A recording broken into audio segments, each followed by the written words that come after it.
하나님은 공의롭고 정의로운 분이시죠. 그것으로 선과 악을 판단하시고 심판하십니다. 그러나 사랑의 속성도 갖고 계시죠. 사랑으로 용서하시고 품어주십니다. 근데 무엇이 먼저일까요? 사랑이십니다. 그래서 공의로운 심판보다 먼저 사랑으로 용서하시고 심판을 피하게 하시는 분입니다.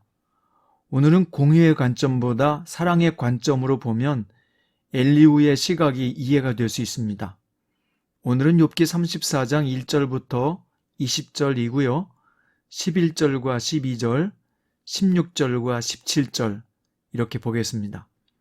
사람의 행위를 따라 갚으사 각각 그의 행위대로 받게 하시나니 진실로 하나님은 악을 행하지 아니하시며 전능자는 공의를 굽히지 아니하시느니라.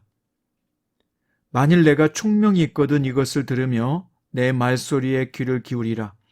정의를 미워하시는 이시라면 어찌 그대를 다스리겠느냐? 의롭고 전능하신 이를 그대가 정죄하겠느냐? 아멘. 오늘 말씀의 제목은 공의의 관점보다 사랑의 마음으로 대하라 입니다. 오늘 엘리후는 욥의 잘못된 판단을 일일이 지적했어요. 욥이 말했던 세 가지를 정정했는데요. 첫 번째는 욥이 자신은 의로운데 하나님이 자신의 의로우심을 인정하지 않았다. 두 번째는 자신은 정당한데 하나님이 거짓말쟁이라고 하셨다. 세 번째, 자신에게는 허물이 없는데 하나님이 상처를 입히셨다 입니다. 엘리후는 이것을 다시 정리해서 이렇게 말했습니다. 첫 번째, 욥이 비방하기를 물 마시듯 한다. 두 번째, 악한 일을 하는 자들과 한패가 되어서 함께 다닌다. 세 번째, 그런 식으로 하나님을 섬겨봤자 아무 유익이 없다 였습니다. 엘리후는 욥의 말만 들어봐도 정의롭지 않고 선하지도 않으며 그가 악하다고 판단해버렸습니다. 엘리후는 고난을 당한 욥에게 하나님의 선하심이라는 잣대를 내밀고 거기에서 벗어났다고 가차없이 욥을 정죄해버린 것입니다. 하나님은 온 세상의 주인이시고 모든 생명의 주관자이므로 그분은 악할 수가 없다는 논리입니다. 선하신 하나님 앞에서 그 어떤 고관이나 부자나 가난한 자도 피조물에 불과하며 순식간에 사라지는 존재라는 것을 밝힙니다. 그런데 감히 그 선하신 분 앞에서 함부로 발언하는 것은 악한 것이다 라고 평가한 것이죠. 이것이 오늘 본문의 내용인데요. 엘리후가 하나님이 선하시다라고 하는 주장은 맞습니까? 틀립니까? 맞지요. 그런데 어딘지 그의 주장에도 문제가 있다는 것을 알 수 있습니다. 하나님이 세상의 창조자이시기 때문에 선하다라고 하는 말은 맞지만 그렇게 주장하면 너무 억지 같다는 생각이 들지 않습니까? 뭔가 설명이 부족하잖아요. 믿음이 부족한 사람에게 이런 식으로 설명하면 오히려 더 많은 반발이 생길 수 있습니다. 엘리후의 주장이 좀 더 설득력을 가지려면 이 세상의 창조자가 하나님이시므로 피조물인 인간이 선악을 가지고 따지는 것 자체가 무의미하다라고 말하는 것이 더 설득력을 가질 것입니다. 또 엘리후는 지금 욥의 사정이나 고통에 대해서는 아랑곳하지 않고 그가 하나님 앞에 토로했던 말을 가지고 악하다라고 평가해 버렸다는 것입니다. 욥이 나름 하나님 앞에서 의롭게 살려고 노력했는데요. 정말 뜻하지 않게 이런 고통을 당했어요. 욥의 입장에서 본다면 내가 남들보다 더 나쁜 짓을 한 것도 아닌데 왜 이렇게 나에게 고통을 주십니까? 내가 더 악하단 말입니까? 라고 하나님께 자신의 고통에 대해서 토로한 것입니다. 그런데 그 말조차 악하고 정의롭지 못하다라고 말하는 것은 엘리후가 고통을 당한 자의 입장에서 좀 더 세심하게 살피지 못한 실수로 봐야 합니다. 엘리후는 고통당하는 자의 심정을 조금도 용납하지 않고 있기 때문입니다. 여러분, 지금 욥이 어떤 고통을 당했습니까?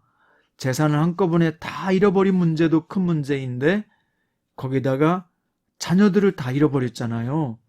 아내는 저주하고 떠났고 온몸은 악창으로 고통을 당하고 있는 최악의 상황을 거치고 있는 상태란 말입니다. 그런데 욥이 했던 말을 가지고 죄인이다, 악하다라고 말하는 것은 무리가 될 수 있는 해석이에요. 하나님의 마음에 합했던 다윗조차도 시편에 보면 하나님을 향해 원망의 마음을 거침없이 쏟아낸 적이 있습니다. 그러므로 하나님을 경외하지만 언제든지 솔직하게 아뢰는 기도는 악하다고 말할 수 없는 거예요. 오히려 그렇게 하나님께 물으면서 만나는 것을 하나님은 다 받아주셨습니다. 하나님은 당신의 존재를 부인하면서 믿음을 저버린 자를 심판하셨지, 고통 중에 솔직히 자신의 마음을 토로하는 자를 징계하는 분은 아니기 때문이죠. 엘리후의 말을 들어보면 굉장히 분별력이 있고 조그마한 악도 용납하지 않는 것으로 보입니다. 그것은 하나님이 정말 원하시는 것이 무엇인지 모르기 때문에 생기는 섣부른 판단일 수 있습니다. 왜 이렇게 생각할까요? 하나님의 정의, 공의만을 너무 주장하다 보면 이런 엘리후의 판단이 나오게 됩니다.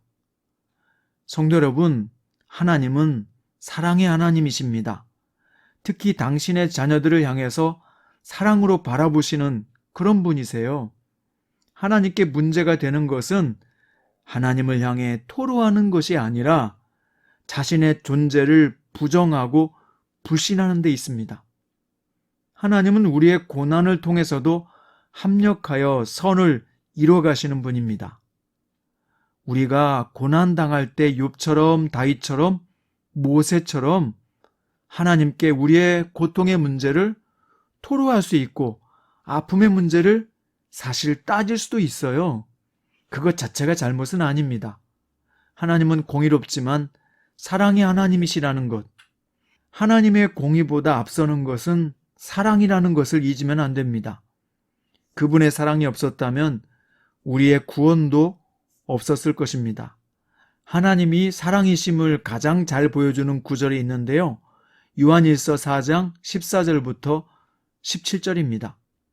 아버지가 아들을 세상의 구주로 보내신 것을 우리가 보았고 또 증언하노니 누구든지 예수를 하나님의 아들이라 시인하면 하나님이 그의 안에 거하시고 그도 하나님 안에 거하시느니라.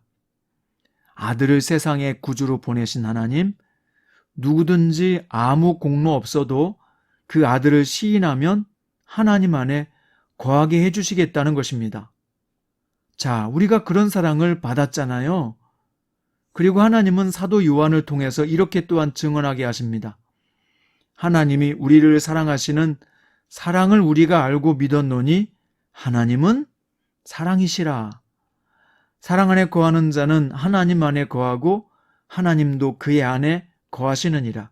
이로써 사랑이 우리에게 온전히 이루어지는 것은 우리로 심판날에 담대함을 가지게 하려 함이니. 여러분, 요한이 말하는 것이 뭡니까? 하나님의 공의보다 하나님의 사랑이 더 앞선다는 것입니다. 여러분, 그렇습니다. 하나님은 물론 공의 하나님이시죠. 그러나 그 공의보다 크신 것이 사랑이세요. 우리는 하나님 안에 속한 사람으로서 공의보다 정의보다 사랑이 큰 사람이 되어야 하겠습니다. 그런데 신앙 연수가 길어지고 성경을 더 많이 알아갈수록 사랑보다 공의의 관점이 더 커지는 것 같습니다. 그래서 주님의 사랑으로 품어주고 용서해주고 알면서도 넘어가주는 것은 더 적어지고요. 잘못을 지적하고 들추고 판단하고 정지하는 엘리후의 관점이 자신에게 커지는 것 같다고 생각하지 않습니까? 성도 여러분, 하나님은 사랑이십니다. 그러므로 우리는 그 사랑 안에 거하는 사람이 되어야 하겠습니다. 오늘은 공의의 관점보다 사랑의 마음으로 주변 사람들을 대해보세요.